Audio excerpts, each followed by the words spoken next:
This is pertaining to the drug problem here in America that has escalated into the point of where it is now today. Please listen to these newest findings that is coming out by the company Peru.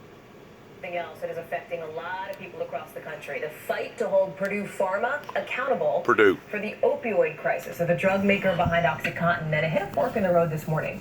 Overnight, the company is filing for bankruptcy as 24 states and D.C. reject this $12 billion settlement offer. Here's what the company's chairman said exclusively to our sister network CNBC in just the last little bit. There's two choices here. One is to implement this settlement, which means we have to get more states beyond the 24 that we already have. The other choice is instead to revert to the litigation, and we could expend all of the resources of the company battling all these lawsuits. But attorneys general all across the country are holding their ground. Massachusetts Attorney General telling NBC News this morning, out of business is exactly where Purdue Pharma belongs. But if they think they can use bankruptcy to escape accountability after creating the worst public health crisis of our time, they are mistaken. I want to turn now to NBC's Kate Snow, who's been following every twist in this. And Kate, this move by Purdue is kind of controversial. It is. It is also not unexpected because remember, Hallie, last week Purdue was trying to reach this tentative settlement agreement that you just outlined with the thousands of cities and counties and states that have all sued the company over its role in the opioid crisis. But with all those states refusing to settle, 24 of them, now what we're looking at is a showdown in bankruptcy court as early as tomorrow. Overnight, Purdue Pharma, maker of OxyContin, filing for Chapter 11 bankruptcy, a move seen as the next step in trying to settle more than 2,600 lawsuits from states, counties, and cities who blame the drug maker for aggressively marketing painkillers and failing to warn people about the risks. It comes after settlement talks between the parties stalled out. Purdue had offered a potential agreement valued at $10 to $12 billion. The company would have dissolved and reformed with future profits going to the plaintiffs. The Sackler family, the 19th richest in the country, would have paid at least $3 billion themselves. But while 23 states and a group representing all the local governments agreed to the terms, NBC News confirmed that at least 26 states, including big players like Massachusetts, New York, and Connecticut, were opposed. They helped to start this fire that's now engulfed the country, and then they poured gasoline on it.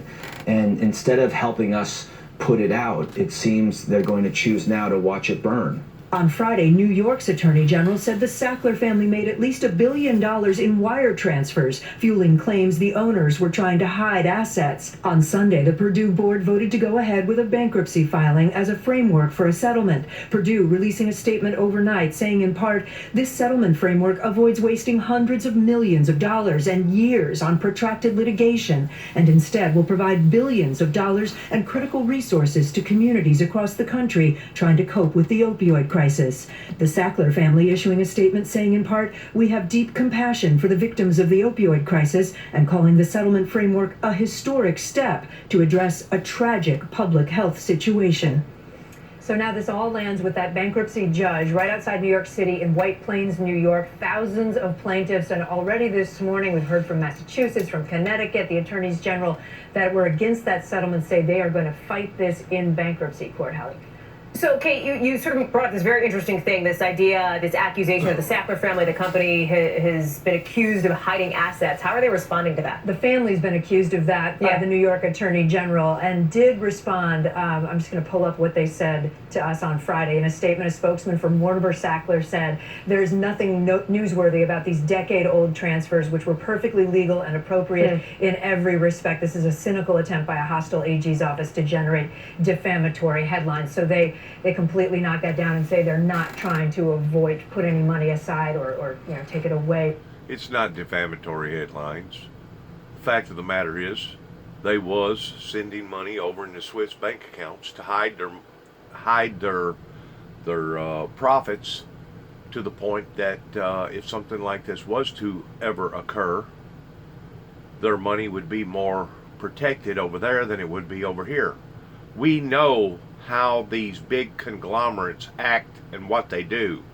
Now, how does Big Brother, pertaining to the government, put check marks on people like this that can basically take advantage of the population in more than one way and basically get away with it. That's the $64,000 question. What can the government do in the future to prevent from big conglomerates like this, regardless whether it's General Motors or whoever, of stopping them to being able to do this in public safety issues? From this process. Kate Snow, I imagine we'll be wanting to talk with you later this week as this continues to develop. Thanks for staying on top of it, Kate. I appreciate it. Coming up in our next hour, It's sad. It's sad that we live in a society that we have all these rules and regulations, we have all these laws, but yet no, you take the conglomerates, the big guys, somehow or another they can wiggle around towards not having to pay taxes. Somehow they can wiggle around towards not being held on the same set of accountability issues that the rest of the general public has to play by. And it's not fair. It's not right. And it's unethical. It's immoral. It's unprofessional. And I could go on and on and on with other words, but I think people get the idea towards what I'm trying to say here is that these people need to be held accountable to the rule of the law. The rule of the law. And the fact of the matter is, narcotic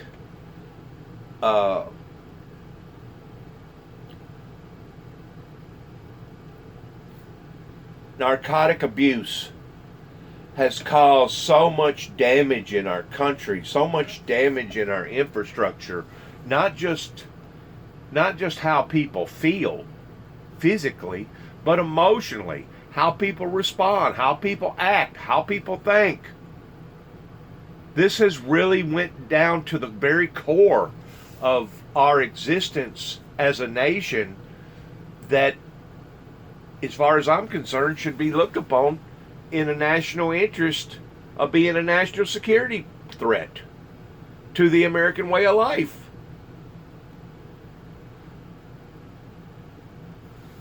Thanks for watching. Good luck to all of us in 2019, September.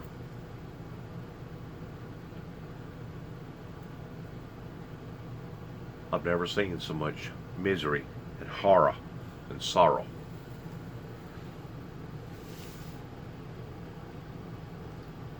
I only thought it was bad back 25, 30 years ago. Today, now all these skeletons is coming out of the closet, and we can see transparency of what type of damage that has really been done. I have said before, and I'll say again, we have been sabotaged from the inside out, not the outside in. The fox is no longer at the gate. He's in the chicken coop, and he's taken out good, pure poultry. He is damaging the crop from within.